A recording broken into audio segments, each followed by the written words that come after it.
नमस्कार दोस्तों, मैं लक्ष्मीकांत यादव इन्फिनिटी क्लासेस के इस यूट्यूब चैनल में आप सभी का स्वागत करता हूं। दोस्तों, आज के वीडियो में हम 1 अगस्त से लेकर के 15 अगस्त तक छत्तीसगढ़ से संबंधित करंट अफेयर्स के बारे में चर्चा करेंगे। तो आइए वीडियो को शुरू करते हैं। 15 अगस्त 2020 भारत का 74वां स्वतंत्रता दिवस। इस अवसर पर रायपुर में मुख्यमंत्री भूपेश बघेल जी ने ध्वजारोहण किया तथा उनके द्वारा किए गए कुछ प्रमुख घोषणाएं। डॉक्टर राधाबाई डायग्नोस्टिक सेंटर योजना की शुरुआत किया जाएगा। पढ़ाई तुहर पारा योजना की भी शुरुआत किए जाने की घोषणा किया गया है। इसमें समुदायों की सहायता से बच्चों को पढ़ाने के लिए पढ़ाई तुहर पारा योजना की शुरुआत किया जाएगा। मुख्यमंत्री मितान योजना, इस योजना के तहत घर पहुंच सेवाओं के लिए नगरीय क्षेत्रों में मुख्यमंत्री मितान योजना की शुरुआत किया जाएगा। मुख्यमंत्री विद्युत अधोसंरचना विकास योजना, विद्युत के पारेषण तथा वितरण तंत्र की मजबूती के लिए मुख्यमंत्री विद्युत अधोसंरचना विकास योजना की शुरुआत किया जाएगा। प्रदेश में शैक्षणिक संस्थानों की खोले जाने की घोषणा। प्रदेश में महात्मा गांधी उद्यानिकी एवं वानिकी विश्वविद्यालय खोला जाएगा तथा प्रदेश में 4 नए उद्यानिकी कॉलेज तथा 1 खाद्य एवं तकनीकी प्रसंस्करण कॉलेज खुलेंगे। दूध उत्पादन को बढ़ावा देने तथा मछली पालन को बढ़ावा देने के लिए 3 विशिष्ट पॉलिटेक्निक कॉलेज खोले जाएंगे। राम वनगमन पर्यटन परिपथ के निर्माण के पावन कार्य में प्रदेश की जनता की सहभागिता के लिए राम वनगमन पर्यटन परिपथ विकास कोष का गठन किया जाएगा। नवगठित गौरेला पेंड्रा मारवाही जिले में महंत बिसाहू दास जी के नाम पर उद्यानिकी महाविद्यालय खोला जाएगा। प्रशासन में महिलाओं की भागीदारी बढ़ाने तथा राज्य में होने वाली नई नियुक्तियों एवं पदोन्नति के लिए गठित किए जाने वाली समितियों में महिला प्रतिनिधि की उपस्थिति अनिवार्य करने की बात कही गई है। छत्तीसगढ़ राज्य सरकार का राम वनगमन पर्यटन परिपथ का कॉन्सेप्ट प्लान, इसकी शुरुआत बीते 22 दिसंबर 2019 को चंदखुरी स्थित माता कौशल्या के मंदिर के भूमि पूजन के साथ कर दिया गया था। भगवान श्री राम अपने वनवास के दौरान छत्तीसगढ़ के कोरिया जिले की गवाई नदी से होकर सीतामढ़ी हरचौका नामक स्थान से छत्तीसगढ़ में प्रवेश किया था। उन्होंने इस वनवास के दौरान छत्तीसगढ़ के लगभग 75 स्थलों का भ्रमण करते हुए सुकमा जिले के रामाराम से दक्षिण भारत में प्रवेश किया। इनमें से 51 स्थल ऐसे हैं जहां भगवान राम ने भ्रमण के दौरान रुक रुक कर कुछ समय व्यतीत किया था। प्रथम चरण में इन्हीं में से 9 स्थलों का विकास किया जाएगा। इन स्थलों में हैं सीतामढ़ी हरचौका कोरिया में है, रामगढ़ अंबिकापुर में है, शिवरी नारायण जांजगीर चांपा में है, तुरतुरिया बलौदा बाजार में है, चंदखुरी रायपुर में है, राजिम गरियाबंद में है, सिहावा सप्तर्षि आश्रम धमतरी में स्थित है, जगदलपुर बस्तर में स्थित है और रामाराम सुकमा में स्थित है। ये सभी 9 स्थल पहले चरण में शामिल हैं। गौरतलब है कि भगवान श्री राम के वनवास काल से संबंधित स्थानों को पर्यटन तीर्थ के रूप में विकास करना छत्तीसगढ़ राज्य सरकार की महत्वाकांक्षी परियोजनाओं में से एक है। इनमें से पहले चरण के लिए 9 स्थानों का सौंदर्यीकरण और विकास किया जा रहा है। इसके लिए 137 करोड़ रुपए की कार्य योजना तैयार किया गया है। इस परिपथ में अच्छी सड़कों समेत विभिन्न तरह की नागरिक सुविधाएं भी विकास किए जाएंगी या उपलब्ध कराई जाएंगी। शहीद महेंद्र कर्मा तेंदुपत्ता संग्राहक सामाजिक सुरक्षा योजना, हाल ही में इस योजना की शुरुआत 5 अगस्त 2020 को किया गया है। देखते हैं कि इस योजना का लाभ किनको मिलेगा और इस योजना के प्रावधान क्या क्या हैं। तो इस योजना का लाभ किसको मिलेगा? छत्तीसगढ़ राज्य में तेंदुपत्ता संग्रहण में लगे परिवारों को सामाजिक सुरक्षा प्रदान करने के उद्देश्य से वन विभाग एवं छत्तीसगढ़ राज्य लघु वनोपज सहकारी संघ मर्यादित के समन्वय से यह योजना 5 अगस्त 2020 से प्रारंभ किया गया है। इस योजना के लिए क्रियान्वयन एजेंसी छत्तीसगढ़ राज्य लघु वनोपज सहकारी संघ मर्यादित द्वारा किया जाएगा। इस योजना के प्रावधान को देखते हैं तो पंजीकृत तेंदुपत्ता संग्राहक परिवार के मुखिया यदि उसकी मृत्यु 50 वर्ष या कम की आयु में उसकी सामान्य मृत्यु होती है तो उसके उत्तराधिकारी को 2 लाख रुपए, दुर्घटना में मृत्यु होने पर 4 लाख रुपए, आंशिक विकलांगता की स्थिति में 1 लाख रुपए तथा पूर्ण विकलांगता की स्थिति में 2 लाख रुपए की सहायता राशि दिया जाएगा। योजना के अंतर्गत यदि संग्राहक परिवार के मुखिया की 50 से 59 वर्ष आयु के बीच में मृत्यु होती है सामान्य स्थिति में तो 30,000 रुपये, दुर्घटना में मृत्यु होने पर 50,000 रुपये, यदि दुर्घटना में पूर्ण विकलांगता की स्थिति पर 75,000 रुपये और आंशिक विकलांगता की स्थिति में 37,500 रुपये की अनुदान राशि परिवार के नामांकित व्यक्ति या उनके उत्तराधिकारी को दिया जाएगा। इंदिरा वन मितान योजना हाल ही में 9 अगस्त विश्व आदिवासी दिवस के दिन इस योजना का घोषणा किया गया। छत्तीसगढ़ सरकार वनांचल के गांवों को स्वावलंबी बनाने के लिए इंदिरा वन मितान योजना शुरू करने जा रही है।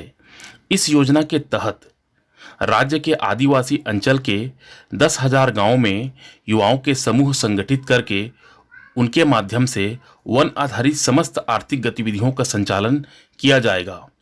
इनके समूहों के माध्यम से वनोपजों की खरीदी, प्रसंस्करण, मार्केटिंग आदि की व्यवस्था को सुनिश्चित किया जाएगा।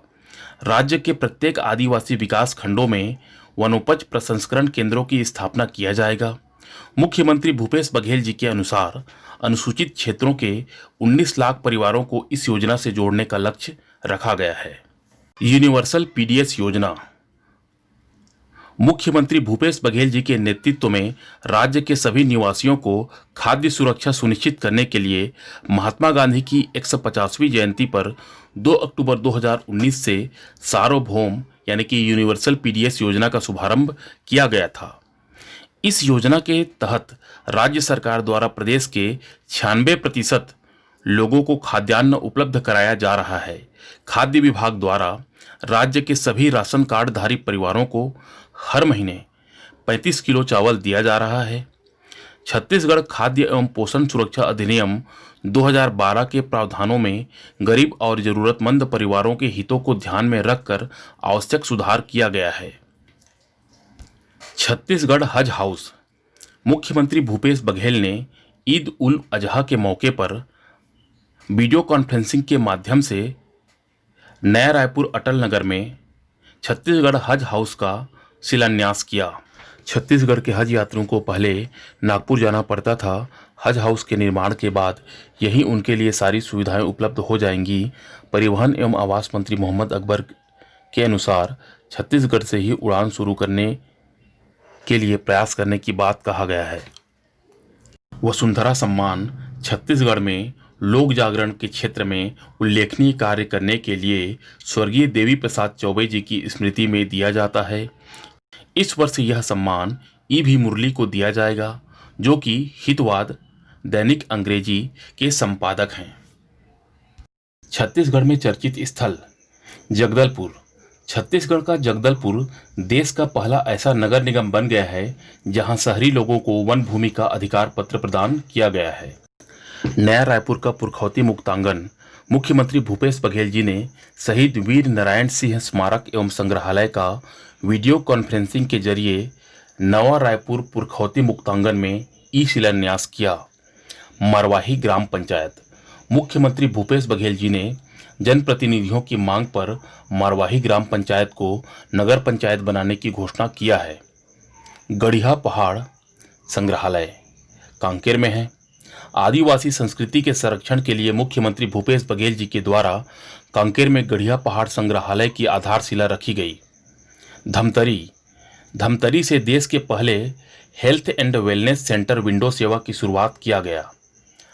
पलगड़ा घाट रायगढ़ जिले में है। गोदगोदा जलप्रपात एवं गिजर्रा नदी कबीरधाम में है। छत्तीसगढ़ में चर्चित व्यक्ति मुख्यमंत्री भूपेश बघेल छत्तीसगढ़ ओलंपिक संघ के अध्यक्ष चुने गए। जी.आर. चंद्राकर रायपुर जिले के जिला शिक्षा अधिकारी हैं। शासकीय सेवक के रूप में अपने कर्तव्यों को अच्छी तरह निर्वहन के लिए आरटीआई एक्टिविस्ट एसोसिएशन ने उन्हें कोरोना वॉरियर के रूप में सम्मानित किया। विनय जायसवाल और Ashish Chhabra Fame India Asia Post के देश के 50 उम्दा विधायकों की लिस्ट में छत्तीसगढ़ के 2 विधायक, मनेन्द्रगढ़ के विधायक विनय जायसवाल और बेमेतरा के विधायक आशीष छाबड़ा ये दोनों शामिल हैं। सिमी किरण यूपीएससी 2019 की परीक्षा में 31वां रैंक हासिल किया, इसीलिए चर्चा में रहीं। छत्तीसगढ़ के जिलों में चर्चित कार्यक्रम मोर स्कूल मोर अंगना कार्यक्रम संबंध रायगढ़ जिले से है। कोरोना महामारी से उत्पन्न परिस्थितियों में उपलब्ध संसाधन से शिक्षा की अलग जगाए रखने के लिए गोमाडा अभयारण्य के वन क्षेत्र में बसे गांव डोंगी पानी में चल रही है मोर स्कूल मोर अंगना कार्यक्रम, जिसमें शिक्षक और बच्चे सोशल डिस्टेंसिंग के साथ सोशल साइंस और पर्यावरण के साथ अन्य सभी विषयों की पढ़ाई कर रहे हैं। छत्तीसगढ़ में पुस्तक विमोचन एवं चर्चित पुस्तकें वन अधिकार नई आशाएं आदिम जाति कल्याण विभाग द्वारा तैयार की गई वन अधिकार नई आशाएं पुस्तिका का सीएम भूपेश बघेल ने विमोचन किया। Fungal biotechnology and bio engineering Atal विश्वविद्यालय के कुलपति प्रोफेसर जीडी शर्मा की पुस्तक है, जो कि हाल ही में प्रकाशित हुई और चर्चा में रही। मुख्यमंत्री भूपेश बघेल की लोकवाणी कार्यक्रम की 9वीं कड़ी का प्रसारण 9 अगस्त 2020 को किया गया, जिसका विषय रहा न्याय योजनाएं नई दिशाएं। मुख्यमंत्री के इस लोकवाणी कार्यक्रम की शुरुआत 11 अगस्त 2019 से हुआ है। छत्तीसगढ़ विधानसभा का मानसून सत्र 25 अगस्त से 28 अगस्त तक आयोजित किया जाएगा। छत्तीसगढ़ में अन्य चर्चित घटनाक्रम TIR वेब पोर्टल आदिम जाति कल्याण विभाग द्वारा तैयार किया गया वेब पोर्टल है। शुभारंभ मुख्यमंत्री भूपेश बघेल जी के द्वारा। गोधन न्याय योजना के तहत गोबर बिक्री का पहला भुगतान 5 अगस्त को 1 करोड़ का भुगतान किया गया। ब्रह्म कमल फूल 14 साल बाद करगी रोड कोटा बिलासपुर के कोटा सागर तालाब में खिला है। छत्तीसगढ़ के 9 जिलों में कैंसर पीड़ितों के मुफ्त इलाज के लिए कीमोथेरेपी की सुविधा उपलब्ध किया गया है। छत्तीसगढ़ में 3 नए मेडिकल कॉलेज खुले जाने की बात कही गई है छत्तीसगढ़ राज्य शासन के द्वारा, कांकेर, कोरबा और महासमुंद में। छत्तीसगढ़ में वन अधिकार पत्र वितरण करने में छत्तीसगढ़ पूरे भारत में प्रथम स्थान पर रहा। आदिवासी संग्रहालय एवं आदिम जाति अनुसंधान व प्रशिक्षण संस्थान नवा रायपुर में पुरखौती मुक्तांगन के समीप तैयार होगा। सरगुजा प्रखंड यह भी पुरखौती मुक्तांगन में तैयार होगा, जहां पर सरगुजा की ग्राम्य जीवन शैली की विविधता को प्रदर्शित किया जाएगा। छत्तीसगढ़ में बेरोजगारी दर centre for monitoring Indian economy से जारी आंकड़ों के अनुसार छत्तीसगढ़ में बेरोजगारी की दर जून माह में 9% के स्तर पर आ गई है। अर्थात छत्तीसगढ़ में बेरोजगारी की दर जून के महीने में 9% रही। दोस्तों, अगर ये वीडियो आपको अच्छा लगा तो वीडियो को लाइक कीजिए, हमारे चैनल इन्फिनिटी क्लासेस को सब्सक्राइब कीजिए और अपने दोस्तों तक शेयर कीजिए। तो मिलते हैं दोस्तों अगले वीडियो में। तब तक के लिए जय हिंद, जय छत्तीसगढ़।